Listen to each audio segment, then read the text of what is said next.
Hey, Shalom, Shalom, Shalom, Grand Rising, Osio, Halito. Welcome to the video. Welcome to the channel. I'm your brother Daniela, aka the Copper Color Aboriginal. And before I get started, I want to give all honor, praises, and glory to the power of Israel, that being the God of Abraham, Isaac, and Jacob, who is the God of Israel. I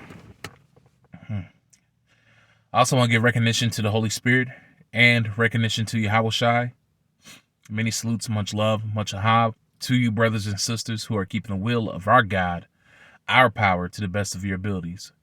So with that being said, welcome to the video. Excuse me. I've been congested for the past, probably for like the past few days. So you would hear me clear my throat a lot and, sniffing, so on and so forth. I promise you guys, I'm not on coke. That ain't why I got sunglasses on. Nah, I'm just playing with you guys. But anyways, salute to you guys. I'm gonna have to do this video. This is my second time doing this video because I was making this video earlier when I was at the job and found out that I wasn't recording anything. So that sucks. Anybody who makes content, I'm sure that's probably happened to you guys a few times, so y'all know what I'm talking about. It sucks. It really does. So, anyways. Man. So, as you guys can see on the screen, you see what is known as a coat of arms, right? Now, this is the coat of arms to Mexico, okay? Now, anyone who's familiar with the Mexican flag, you know that it's green, white, then red, right? And then on that, in the center of their flag, they have a circle, and they have their coat of arms placed right dead center of their flag, right? And sorry, I'm out here looking at these kids because my neighbors, they let their kids run loose and they be like falling over on people's cars and just be doing stuff that kids do when they're not guided. Excuse me. So, anyways, there's a lot of meaning behind their coat of arms. And I'm gonna try to zoom in a little bit. I'm gonna try to zoom in just a little bit so you guys can see it a little bit better. But that's their coat of arms right there. And I haven't decoded the entire meaning of their coat of arms. Now, the story behind the coat of arms, the official story that they have behind the coat of arms is that this was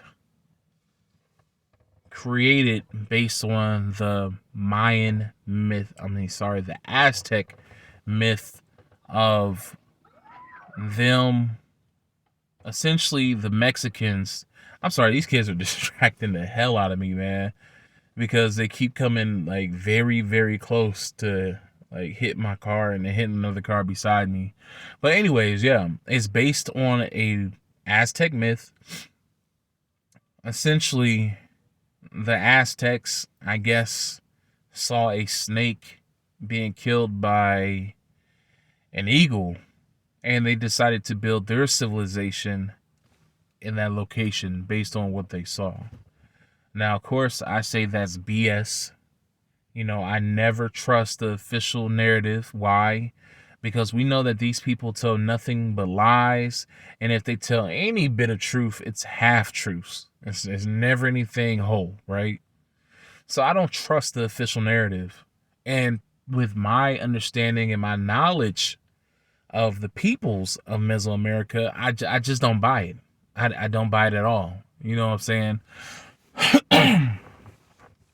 So yeah, there's a lot of meaning behind this.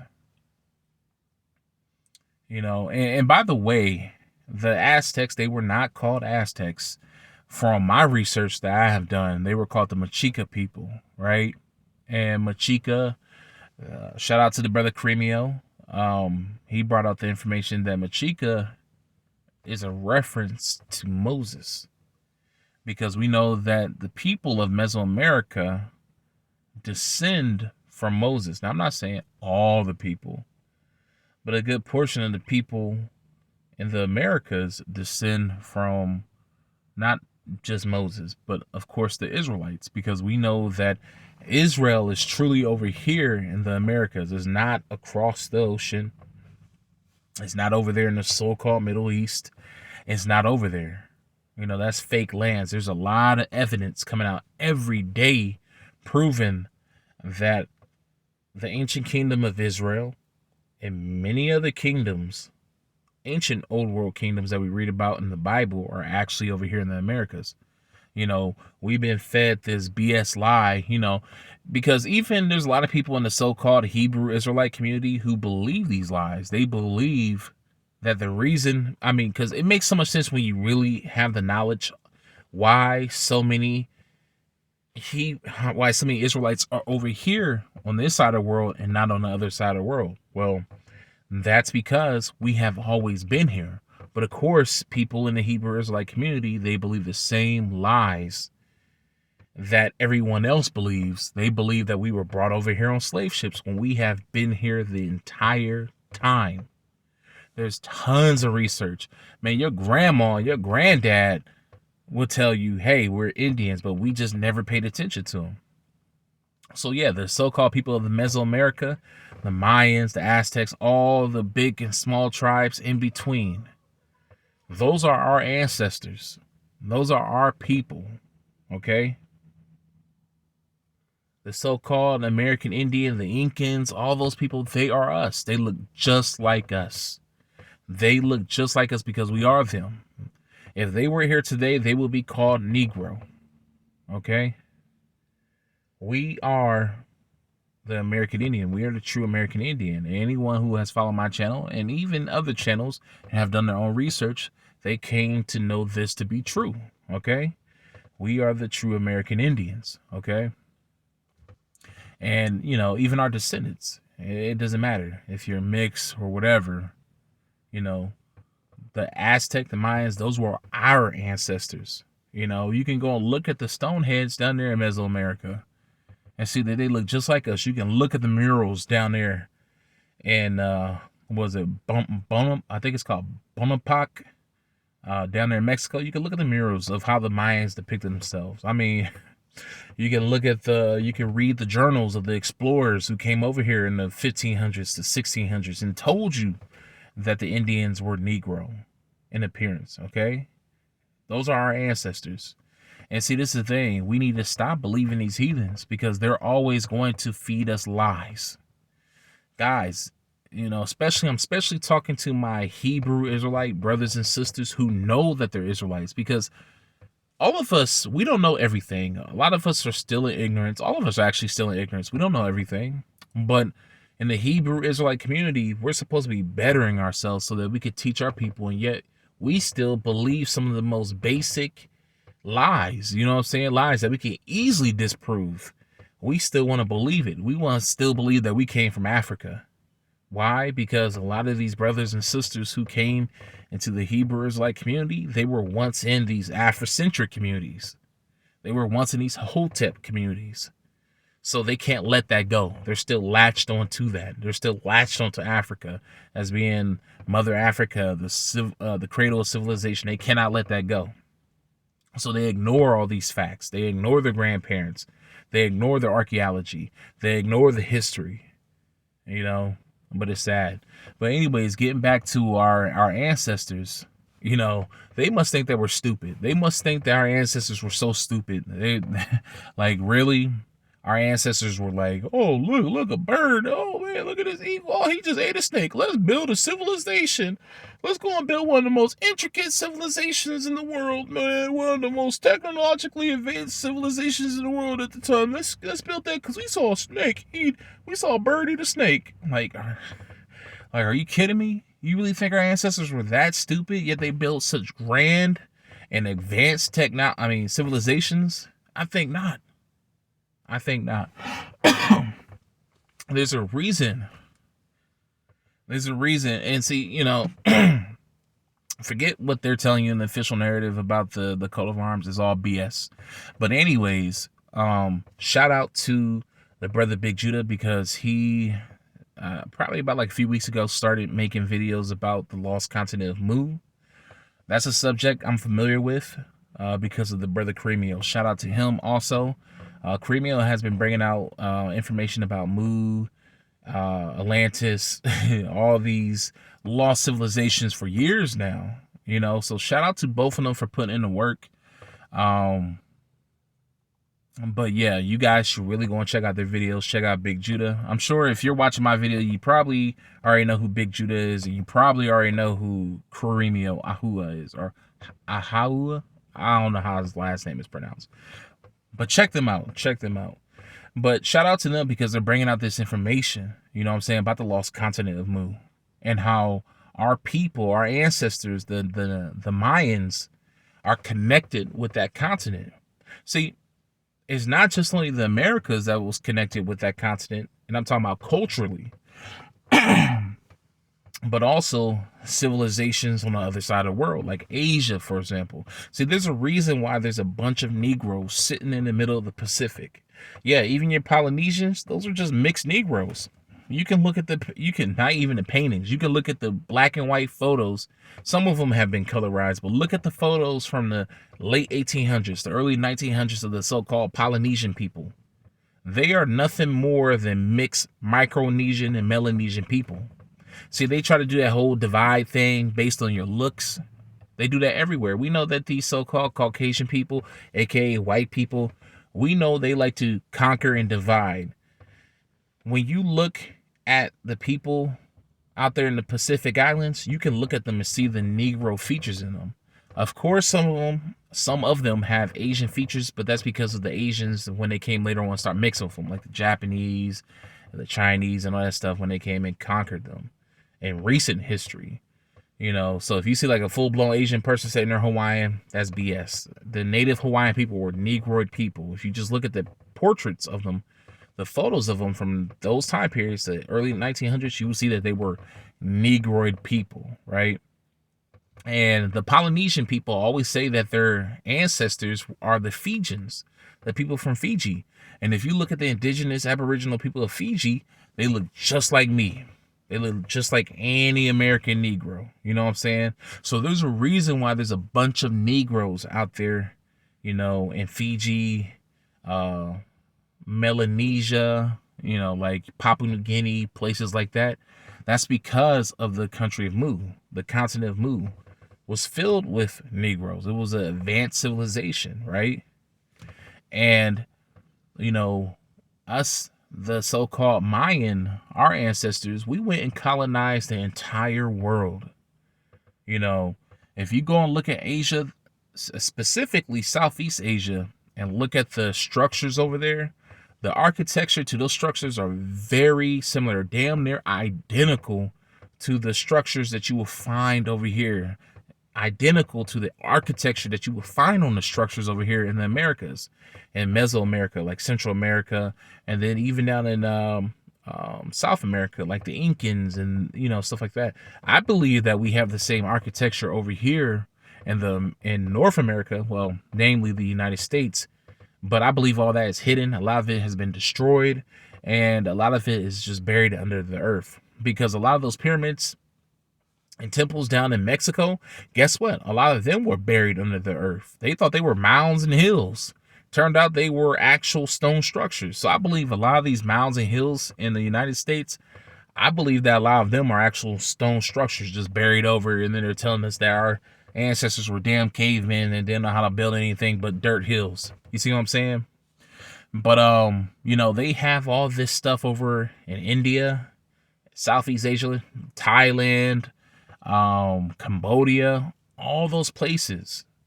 They have all these structures that look identical to what we have over here. And that's because our ancestors went over there and colonized those lands. And, it's a very similar story, just like over here in the Americas, how the quote unquote Indian or the indigenous people didn't know about these structures that laid up on their lands. The same thing, they have the same story over there in India, where Those people over in India today didn't even know these structures were here. It took for the English to come up in India and cut down everything to find, hey, well, there's a temple here. And the Indian people had no clue at all that these temples were here. That's the same story with Latin America. And that's because the people who are there today, the people who are considered descendants of the Mayans and the Aztecs today, there's a reason why they don't know that stuff is there, because they're not the real descendants. Just like over in India, they're not the real people who were there thousands of years who built those structures. So like I said, the people of Mexico, those are not the people who built the structure. Sure, you still may have a little bit of them, but a lot of those people in Mexico and Latin America today, they don't descend from the Mayans and the Aztecs. They came at a much later date, okay? And they were given your role. Shout out to the brother Big Judah, because he made a video just yesterday saying that same thing, how they replaced us. They brought people here to replace you. Not only did people come here on their own volition, because that's how the power of Israel made things happen, whether it was like a bad twist of luck, they ended up here, so on and so forth. But some people were actually brought over here to replace you, okay? You had Chinese people who were brought over here to replace you. You had East Indian people who were brought over here to replace you, and were given a role of being Native American. But anyways, those people in those lands today, the reason why they had no idea that those structures were there was because they weren't the people who built them. Because a lot of these structures, they're sitting under, overgrowth. They have trees that have grown entirely over top of them. A lot of the Spaniards, they would bury them with dirt. Like I said, a lot of those pyramids down there in Mexico, they were under dirt at one point in time. There's this place over in the Philippines called the Chocolate Hills. You guys check them out. I believe that those are a bunch of pyramids that are covered over in dirt. They call them hills, but it's like, come on. Those things are structured too much like pyramids to just be natural formations. Are you kidding me? But check them out. So anyways, yeah, our ancestors, we went and colonized many places around the world. It wasn't just Europe. It wasn't just, Europe, Africa. We went and colonized Asia too, And like the brother Big Judah brought out a few days ago, and Kareemia brought out, like a year or two ago, when Christopher Columbus said that he was trying to find a way to India. Yeah, he was. But today they're still deceiving you with that whole word. They're doing wordplay on you, because they're banking on your ignorance. Yeah, he came to find India, but not India as we know it today, right?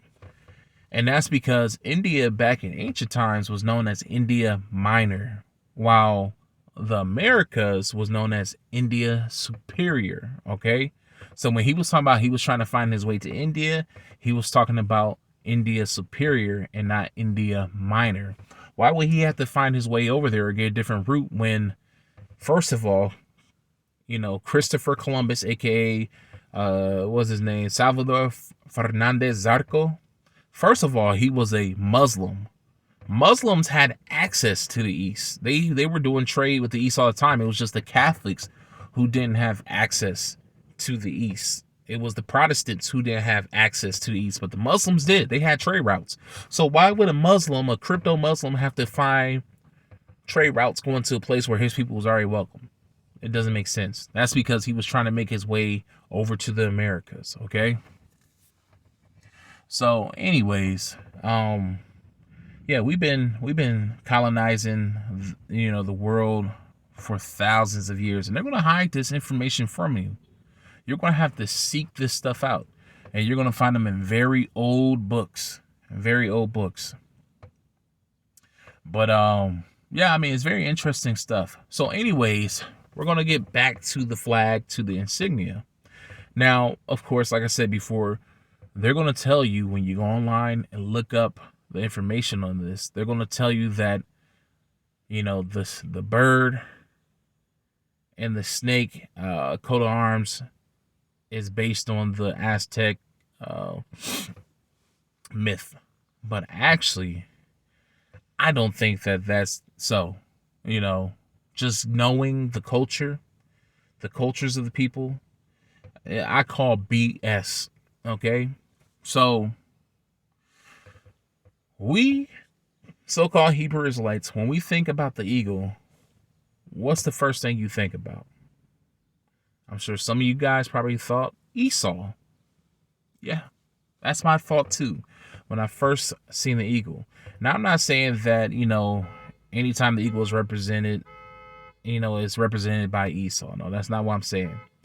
But when I think about Esau, I think about the scripture that talks about how Esau would build his nest among the stars and exalt himself as an eagle, right?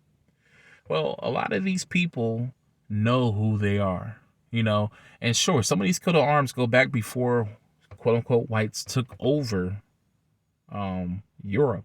But some of these coat of arms came after white people took over Europe, okay? Because when you look at some of these countries and their coat of arms, they're different than how they were back in the 1500s when they had black people on it. You see what I'm saying? So, anyways, when I see these the coat of arms, especially Mexico, I'm like, okay, let me do some research on this and see what I can find, okay? So we see the eagle. Makes me think about Esau. Now, if this is solely based on, Aztec mythology, why is it that also Spain has an eagle in their coat of arms? And in Spain, the eagle that is on their coat of arms is a golden eagle. Okay? Now, when we look at Mexico's coat of arms right here in front of you guys, guess what bird this is? It's a golden eagle. Okay? All right? Now, I'm going to give you all a little bit of info about Mesoamericans, right? Now, as they shared with you guys, the Aztecs, they did have reverence for the serpent, right? Now, I know you guys are like, oh man, the serpent, that's Ashatan. Yeah, I know that it has negative connotation behind it, right? The serpent, because we were taught that way by the church. But, when we come down this path, we have to do renewing of mind. We have to. That's the only way we're going to grow and we're going to learn, right? We have to be as babes. We have to take all that old information, throw it away so that we can grow spiritually, and let that wisdom in. And, the Holy Spirit, the power of Israel sent the Holy Spirit to me and gave me spirit of understanding. So when I saw this, because it was funny, I was actually watching a video last week and I was like, wait a second. When I saw the Mexican flag, I was like, wait a second. Oh, wow. The power of Israel just downloaded this information into me to let me see this, the message behind this coat of arms. So anyways, like I said, the people of Mesoamerica did have a reverence for serpents. The Aztec, the Mayans, the Incans, and all the other tribes, they did. That's true. I do agree with them on that. But anyways, so yeah, with the serpent, right? When you look into Mayan mythology, when you look into their culture and stuff, they do have a reverence for serpents, right? And of course, like I said, we think of it as a negative thing. But see, the Mayans, they didn't look at serpents in a negative way. I know people are like, well, damn, what about Genesis? Well, yeah, Genesis. But look, honestly, I think the story in Genesis, I think that's all allegory. I haven't found anything set in stone and concrete, but I'm finding, evidence to suggest that what we read in Genesis may very well be allegory, just like a few other books and stories in the Bible. I think that what we read in Genesis is allegory for a greater purpose, to give greater understanding on how we should operate, right? But I don't think that the serpent was an actual serpent. Of course, a lot of us are like, yeah, we don't think it's an actual serpent. But I don't even think it was like a spirit that manifests into a serpent. I think that serpent in Genesis was used to denote someone who was wise or cunning or crafty. You see what I'm saying? Because just like the scripture says, be as harmless as wise as a serpent and as harmless as a dove. You see what I'm saying? So we see right there that a serpent is being used in the sense of wisdom. So this is why our people reverence the serpent. The Mayans were known as the Nagamaya. Look up the Nagamaya Empire. These were our people, the Mayan, who went over there to Asia and colonized that part of the world. And they were known as the Nagamaya people. They were known as the serpent kings. They were known as the priest kings, okay? We went over to Asia and colonized them. You can read about them in Indian mythology. You can read about them in Japanese mythology. And it's funny because the first time I ever heard of a Naga was in this MMORPG called World of Warcraft. And they had the Naga as actually being like half snake humanoid people. But that was the first time I ever heard about them. And then I found out that they were in Japanese, Korean lore. And then later on, I found out that they were in Indian lore. And they were known as the Nagamaya people, the Serpent Kings, the Priest Kings, okay? Shout out to Kareemio because he brought that information out years ago, okay? But this is why we represent ourselves with the serpent, because the serpent was wise. But another reason why we have reverence for the serpent is because of us when we were in the wilderness. Remember in Exodus, I believe it was Exodus, could have been another book, when we were sinning, we were practicing idolatry. And then the power of Israel, the God of Israel, made those serpents come out and bite us. The snakes bite us. And we had to build an effigy of a serpent that we had to gaze upon for it to heal us, right? So we see it as wisdom. It was something that saved us in the wilderness, but also our Hamashiach, our Christ, he even said that he must be lifted up as that serpent in the wilderness, right? So this is why we have reverence for the serpent, or at least our ancient cultures did, because of those various reasons. Hamashiach represents the serpent, okay? He was a wise man, okay? He was sent here by the God of Israel to not only give us wisdom, but to save us. He died for us. This is why the legend of Quetzalcoatl and Yahushua are very similar. Anybody who does extensive research on it know that Quetzalcoatl and Yahushua are the exact same. Quetzalcoatl is known as the plume serpent, okay? Or the feathery serpent, right?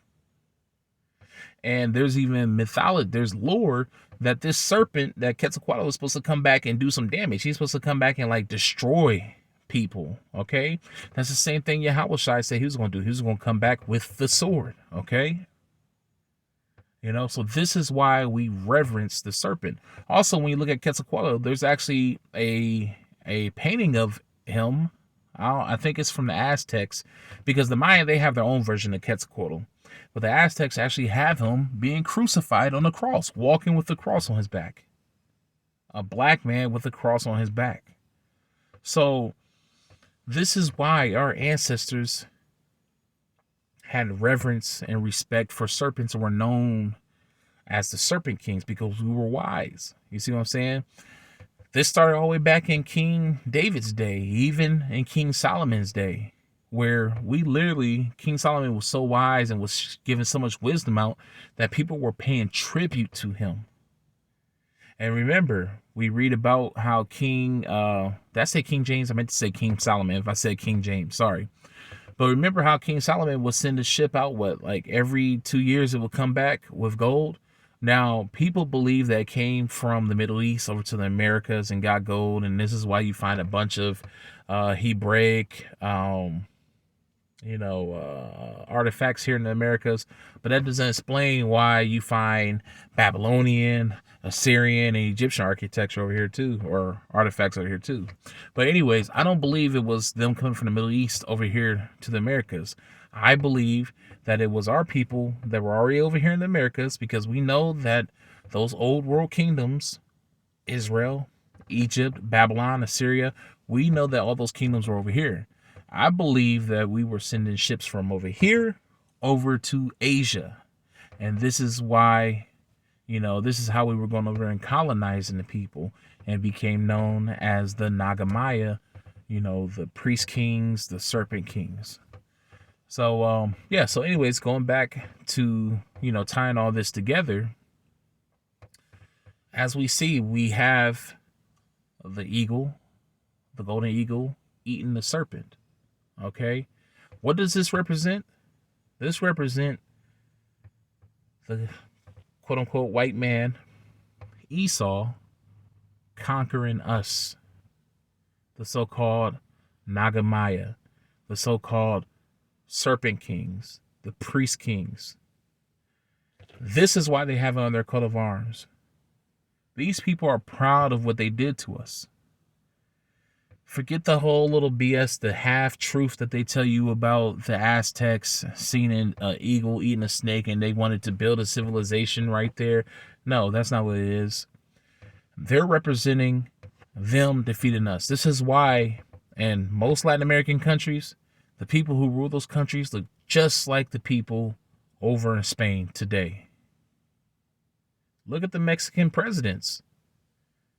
Look at the presidents of the land that has this flag and tell me that those people are not Spaniards. That's what this insignia represents. That's what this coat of arms represent. Them conquering the Mayan. Them conquering the Nagamaya. Them conquering us. Like I said, Spain has the golden eagle. What is the golden eagle doing to the serpent? Who's represented by the serpent? Us. And I implore you guys to do this research yourself and look up the culture and the mythology of the Mesoamericans. And you'll come to the same conclusion as me, given the history and the evidence. Don't let these people fool you.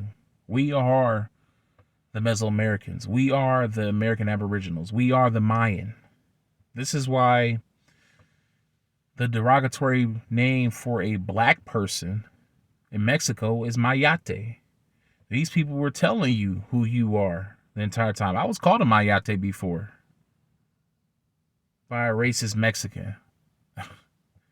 They know who we are. And it's so funny because they try to say that that term is synonymous with a dung beetle. That's BS. Sorry, I had to push that real quick. My screen started to dim. But that's bull. That's bull. It has nothing to do with a dung beetle. Because if that's the case, why do they only use it for black people? Knowing that the Mayans were black, they know who we are. Also, the word Mayate, when you look it up, when you do some digging, is actually a Naui word, which is the language that the people spoke in that part of Mesoamerica. So yeah, it's a word that derives from Mayan language.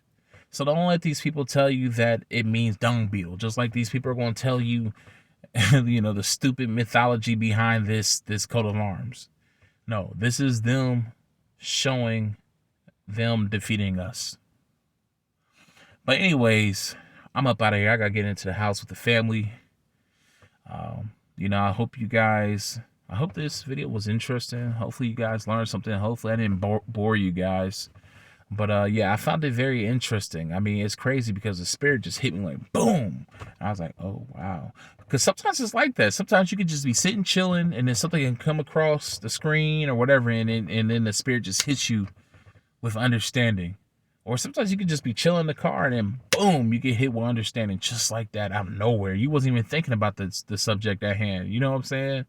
So it's like that at times. But again, shout out to you brothers and sisters who are out there educating our people, man. I mean, it's great, man. I love when I see our people coming back to the understanding of who we are. We have a lot of history. And it's not just in one place. It's not just the Americas. We went and colonized the entire world, like I said. We colonized Europe. We colonized Africa. We colonized Asia. Our history it's not confined to one country, to one space. We were known by many names. Seriously, we were known by many names. So it's always good when, when you uncover something. You know what I'm saying? It always feels good. But anyways, guys, I hope it was interesting. I will talk to you later. I love you all. Peace out. Shalom, and may the power of Israel bless you all.